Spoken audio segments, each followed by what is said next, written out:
السلام علیکم ورحمۃ اللہ تعالی وبرکاتہ۔ نحمده ونصلی ونسلم علی رسولہ الکریم، اما بعد فاعوذ باللہ من الشیطان الرجیم، بسم اللہ الرحمن الرحیم۔ ان اللہ وملائکتہ یصلون علی النبی یا ایہا الذین آمنوا صلوا علیہ وسلموا تسلیما۔ اللهم صل على سيدنا ومولانا محمد معدن الجود والكرم وآله الكرام وابنه الكريم وبارك وسلم صلاة وسلاما عليك يا رسول الله صلی اللہ تعالی علیہ وسلم۔ اس سے پہلے والے درس میں بتایا گیا تھا کہ کون سے علم کا حاصل کرنا ضروری ہے، اور اسلام نے ہمیں بتایا ہے کہ جو بھی خوشگوار زندگی گزارنا چاہتا ہے تو وہ یہ 5 علوم ضرور سیکھے۔ پہلے نمبر پر عقائد و نظریات کا علم ہے، دوسرے نمبر پر عبادات کا علم ہے، تیسرے نمبر پر معاملات یعنی آپس میں جو بھی ہم لین دین وغیرہ کا معاملہ کرتے ہیں، چوتھے نمبر پر منجیات یعنی اچھے اخلاق، اور 5ویں نمبر پر مہلکات یعنی برے اخلاق۔ اب یہاں پہ ہر ایک کی تھوڑی سی تفسیر بیان کریں گے۔ سب سے پہلے نمبر پر ہے اسلامی عقیدے۔ تو یاد رکھیے کہ لفظ عقیدہ یہ عقد سے بنا ہے، جس کا معنی ہوتا ہے باندھنا یا گرہ لگانا، جس کو ہم لوگ بولتے ہیں گانٹھ لگانا۔ جبکہ لغوی اعتبار سے یعنی ڈکشنری کے اعتبار سے باندھی ہوئی چیز یا گرہ لگائی ہوئی چیز کو عقیدہ کہتے ہیں۔ شریعت کی اصطلاح میں عقیدہ ان دینی امور کا نام ہے، یعنی ان دینی چیزوں کا نام ہے جن پر دل بغیر کسی شک و شبہ اور تردد کے پختہ ہو جائے، یعنی جس چیز کا، جس دینی بات کا ہمیں یقین حاصل ہو جائے اسی کو عقیدہ کہا جاتا ہے۔ تو عقیدے کا مطلب یہ ہوتا ہے یقین رکھنا، کسی چیز کے بارے میں دل کا جو ارادہ ہے وہ پختہ ہو جائے اور دل میں وہ بات بیٹھ جائے تو اس کو عقیدہ کہتے ہیں۔ کیونکہ دین کے کسی معاملے میں شک و شبہ اور تردد یہ کفر ہے، جس سے آدمی صحیح العقیدہ سنی مسلمان بنتا ہے۔ مثلا اللہ کریم کی ذات و صفات کے قدیم ہونے، یعنی اللہ تبارک و تعالی ہمیشہ سے ہے اور ہمیشہ رہے گا، انبیاء کرام علیہم الصلوۃ والسلام کے سچے نبی ہونے،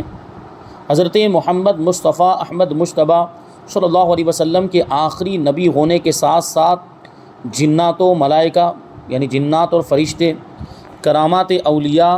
عذاب قبر، منکر نکیر کے سوال، مرنے کے بعد اٹھنے، میزان، حوض کوثر، پل صراط اور جنت و دوزخ کے حق ہونے کا یقین رکھنا، یہ سب عقائد ہے، بنیادی عقائد، اسلام کے بیسک عقائد ہیں۔ حضرت سیدنا ابو بکر صدیق رضی اللہ تعالی عنہ کا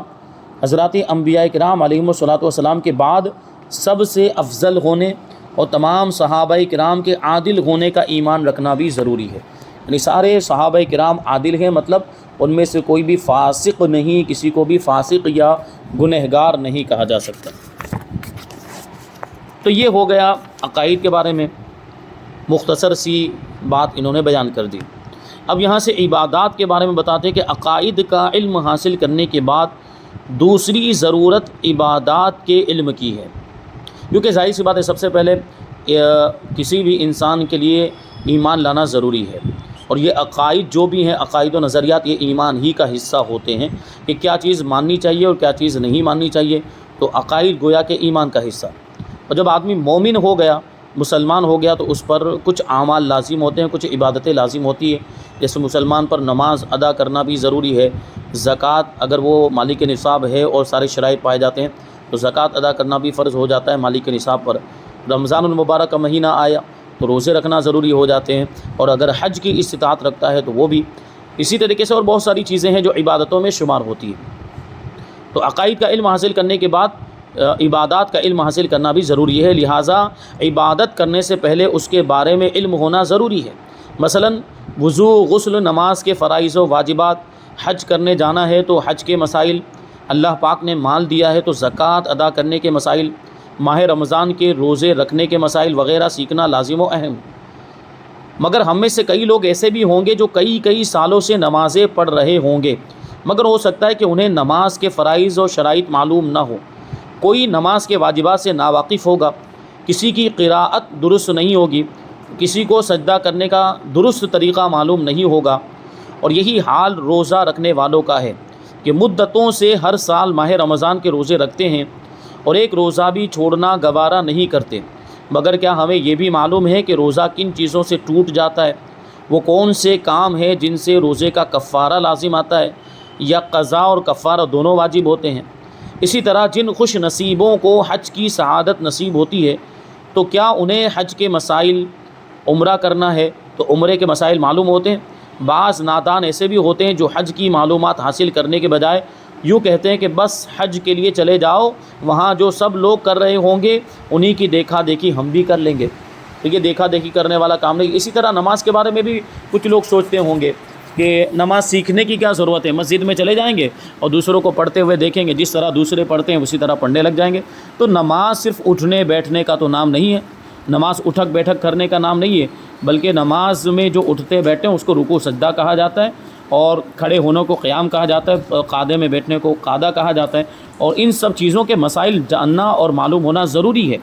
اور یہ چیز ابھی جو بتائی کہ بہت سے لوگ ہوتے ہیں نمازیں پڑھتے ہیں، روزے رکھتے ہیں، مالک نصاب ہو گئے ہیں، اور یا جو ہے کہ حج کی استطاعت ہو گئی، حج پڑھنے جانے کا ارادہ بھی رکھتے ہیں، لیکن ان ساری چیزوں کے مسائل معلوم نہیں ہوتے۔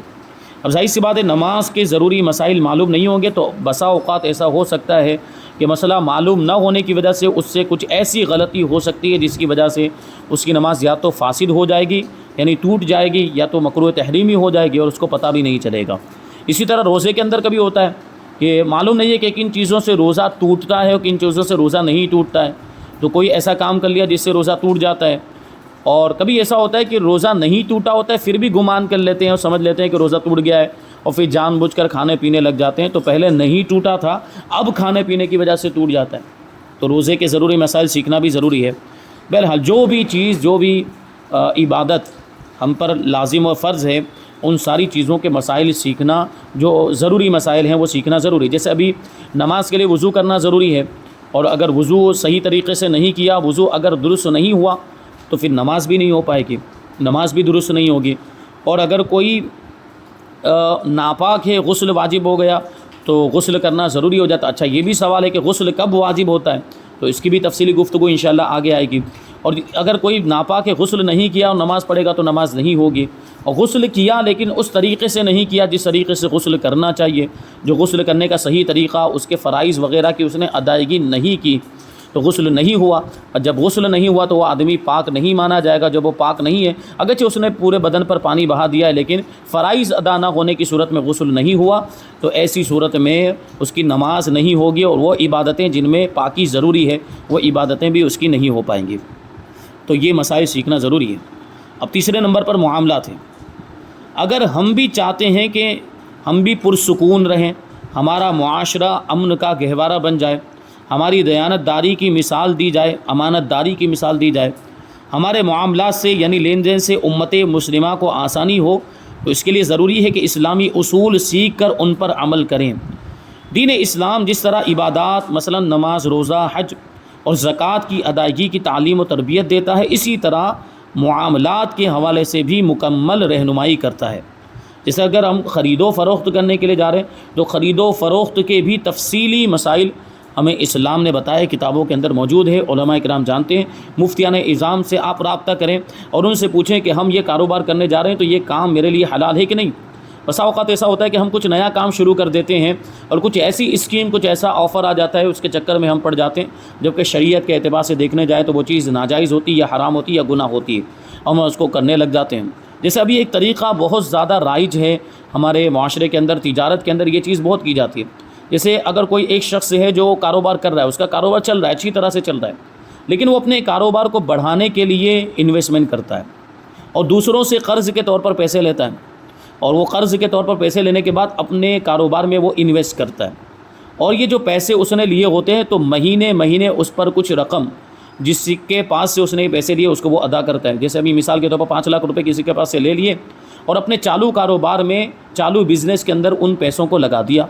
اب ہر مہینے وہ جس کے پاس سے اس نے پیسے لیے ہیں، 5 لاکھ روپے لیے مثال کے طور پر 10,000 روپے، ہر مہینے اس کو ادا کرتا رہتا ہے، تو یہ سود اور بیاج ہے، یہ حرام ہے، اسلام میں اس کی اجازت نہیں۔ قرض لینے کے بعد اس پر زائد رقم دینا یہ بیاج میں شمار ہوتا ہے، سود میں شمار ہوتا ہے۔ آپس میں مسلمان ایسا معاملہ کریں گے تو یہ حرام و ناجائز و گناہ ہے، اس کی اجازت نہیں۔ اس لیے فرماتے یاد رکھیں کہ ہم جس معاشرے میں رہتے ہیں اس میں ترقی کرنے کے لیے ایک دوسرے کا اعتماد اور بھروسہ حاصل کرنا ضروری ہے، کیونکہ ایک دوسرے کی معاونت یعنی مدد کے بغیر دنیا میں ایک قدم بھی آگے بڑھانا مشکل ہے۔ اس معاونت اور مدد میں مضبوطی پیدا کرنے کے لیے معاملات اور روزمرہ کی ضروریات میں اسلام کی روشن تعلیمات کو سیکھنا بھی ضروری ہے۔ معاملات مثلا خرید و فروخت کرنے، تجارت کرنے اور اسی طرح کسی ادارے میں کام کرنا ہے، کسی ادارے میں مطلب کہیں بھی کوئی کمپنی ہے یا کوئی کارخانہ ہے یا کوئی بھی فیکٹری وغیرہ میں اگر کام کر رہے ہیں، ملازمت کر رہے ہیں، تو اجیر کے یعنی ملازم کے مسائل، ملازمت کے بھی مسائل بیان کیے گئے کہ اس کے اندر کیا کیا چیزیں ضروری ہوتی ہیں۔ اگر کسی کو کام پہ رکھنا ہے تو اس حوالے سے اسلام کی تعلیمات کو سیکھنا بھی ضروری ہے کہ ہم نے کسی کو کام پہ رکھا، کسی کو ملازم رکھا ہے، ہم نے کسی کو جاب پہ رکھا ہوا ہے تو اس کے ساتھ کیا معاملات طے ہونے چاہیے، اس کے ساتھ کیسی گفتگو ہونی چاہیے، اس کی جو تنخواہ ہے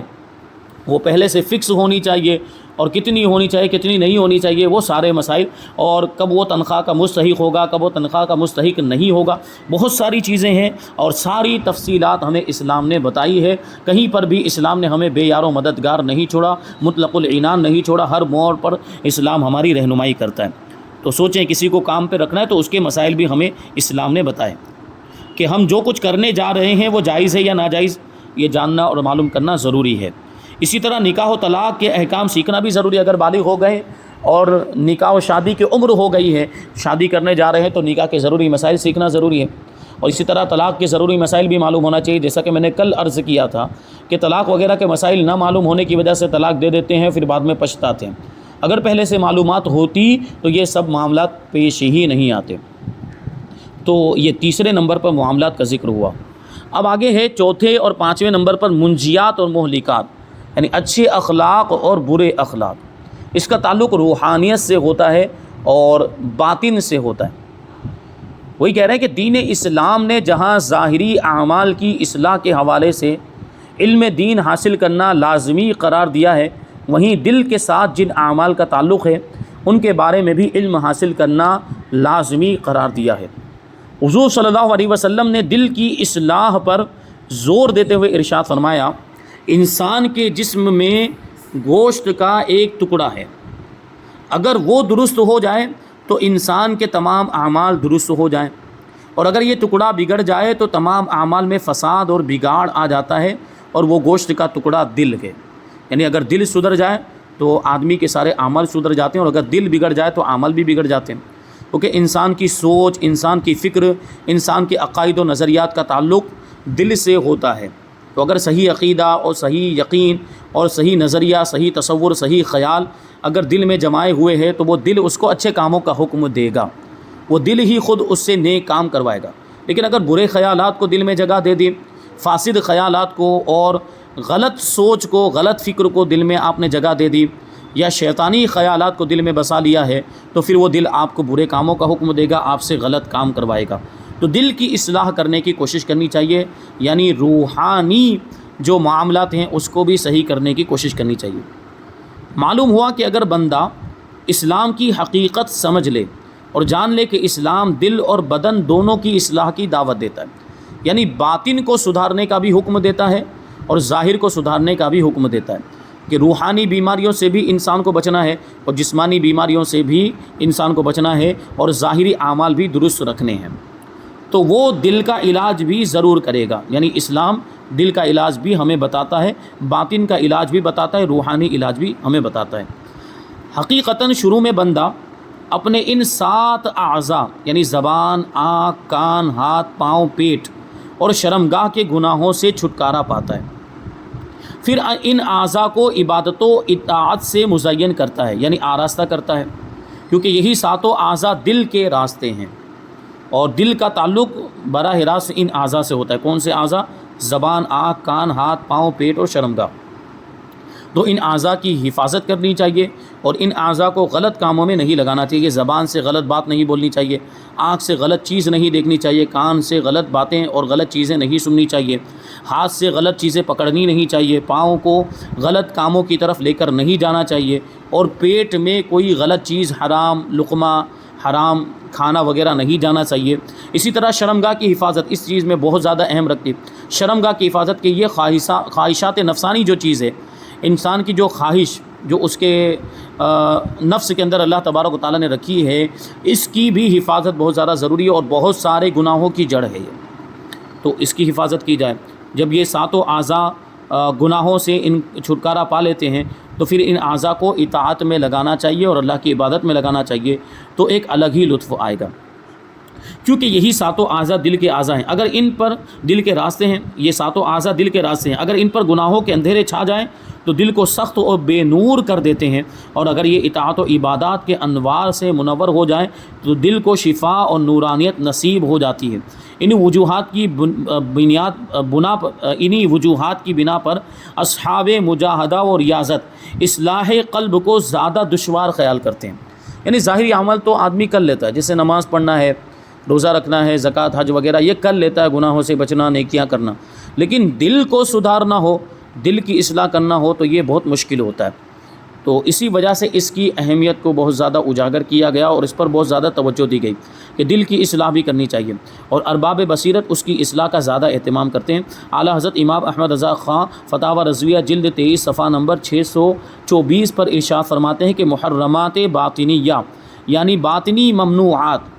یعنی جن کا تعلق باطن سے ہے اور جو ممنوع ہے، مثلا تکبر و ریا اور عجب، یعنی آدمی غرور میں مبتلا ہو جائے یا گھمنڈ میں مبتلا ہو جائے یا ریاکاری دکھاوا اس میں آ جائے یا خود پسندی آ جائے۔ خود پسندی کا مطلب آدمی اپنے آپ ہی کو سب کچھ سمجھنے لگ جائے، اپنے آپ ہی کو بڑا سمجھنے لگ جائے اور کسی کو کچھ نہ سمجھے، یہ ایک باطنی بیماری ہے، یہ اندرونی ایک بیماری ہے۔ اور پھر فرمایا حسد وغیرہ، حسد یعنی کسی سے جلن رکھنے لگ جائے۔ حسد کا ایک مطلب یہ ہوتا ہے کہ کسی کے اندر کوئی نعمت دیکھے تو یہ تمنا کرے کہ یہ نعمت اس سے چھن جائے، تو اس کو کہا جاتا ہے حسد اور جلن، یہ بھی ایک باطنی بیماری ہے۔ اور ان کے معالجات یعنی باطنی بیماریوں کا علاج، کہ ان کا علم بھی ہر مسلمان پر اہم فرائض میں سے ہے، یعنی جس طریقے سے عبادتوں کے تعلق سے ضروری مسائل سیکھنا ضروری ہے، اسی طریقے سے باطنی بیماریاں جو ہیں ان کا علاج بھی جاننا یہ ضروری ہے، تاکہ وہ اپنی باطنی بیماری حسد، جلن، کینہ اور یہ سب چیزوں سے وہ نجات پا سکے۔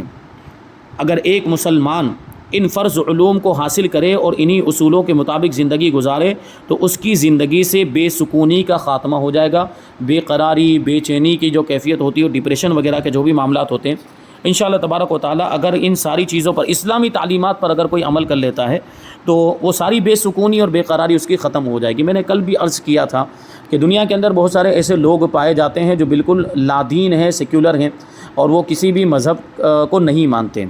حالانکہ وہ یہ کہتے ہیں کہ ہمارا کوئی عقیدہ نہیں، پھر بھی ان کے عقائد ہیں، کچھ نہ کچھ ان کے نظریات ہیں۔ تو اسلام یہ سب سے بہترین نظریہ ہے، اسلام سب سے بہترین مذہب ہے، سب سے بہترین عقائد کا مجموعہ ہے، اور اسلام کے اندر سارا سکون ہے، ساری کامیابی، ساری ترقی اللہ تبارک و تعالیٰ نے اسلام کے اندر رکھ دی ہے۔ تو اگر کوئی دوسرے مذہب کی طرف بھی جاتا ہے تو وہ سکون اس کو نہیں مل پائے گا جو اسلام کے اندر اللہ تبارک و تعالیٰ نے رکھا ہے۔ تو آج مغربی ممالک کے اندر، ویسٹرن کنٹریز کے اندر جو اسلام پھیل رہا ہے، تو لوگ مسلمانوں کو دیکھ کر مسلمان نہیں ہو رہے، کیونکہ مسلمانوں کے اعمال تو اس لائق نہیں ہے کہ مسلمانوں کو دیکھ کر کوئی دوسرا آدمی غیر مسلم متاثر ہو جائے، وہ مسلمان ہو جائے کہ دیکھے کہ مسلمان کتنا اچھا ہے، بلکہ ہمارے آج کے مسلمان بھائیوں کا معاملہ یہ ہے کہ ان کے اعمال بالکل بگڑ چکے ہیں اور گناہوں میں مبتلا ہو چکے ہیں۔ آج جو مغربی ممالک کے اندر اسلام پھیل رہا ہے تو وہ اسلام اپنی حقانیت اور صداقت کی وجہ سے پھیل رہا ہے، کیونکہ کسی بھی چیز کی جب بہت زیادہ مخالفت ہوتی ہے، جب اس کا بہت زیادہ ویرودھ کیا جاتا ہے تو لوگ اس کی طرف متوجہ ہوتے ہیں۔ ابھی اس وقت اسلام کی پوری دنیا کے اندر مخالفت ہو رہی ہے کہ کسی بھی طریقے سے مسلمانوں کو اور اسلام کو نقصان پہنچانے کی لوگ کوشش کر رہے ہیں۔ تو اس کا نتیجہ یہ ہو رہا ہے کہ لوگوں کے ذہن میں یہ باتیں آ رہی ہیں کہ اتنی زیادہ مخالفت کیوں ہو رہی ہے، اتنا زیادہ اسلام کی اور مسلمانوں کی برائی کیوں بیان کی جائے، لاؤ دیکھو تو صحیح کہ اسلام میں ہے کیا۔ تو یہ تجسس ان کے اندر پیدا ہوتا ہے، پھر وہ اسلام کو پڑھتے ہیں اور اسلام کے تعلق سے جو کتابوں میں لکھا ہے اس کو پڑھتے ہیں، تو ظاہر سی باتیں ہمارے عمل کے اندر اب وہ تاثیر نہیں رہ گئی جو بزرگوں کے عمل میں تھی، کہ بزرگوں کا عمل دیکھ کر لوگ مسلمان ہو جاتے تھے، بزرگوں کو نماز پڑھتا ہوا دیکھ کر، نیک کام کرتا ہوا دیکھ کر ان لوگ مسلمان ہو جاتے تھے۔ ہمارے عمل میں وہ تاثیر نہیں، لیکن ہمارے اسلام میں تو اب بھی وہ تاثیر موجود ہے، کیونکہ ہمارا اسلام تو وہی ہے جو 1450 سال پہلے تھا۔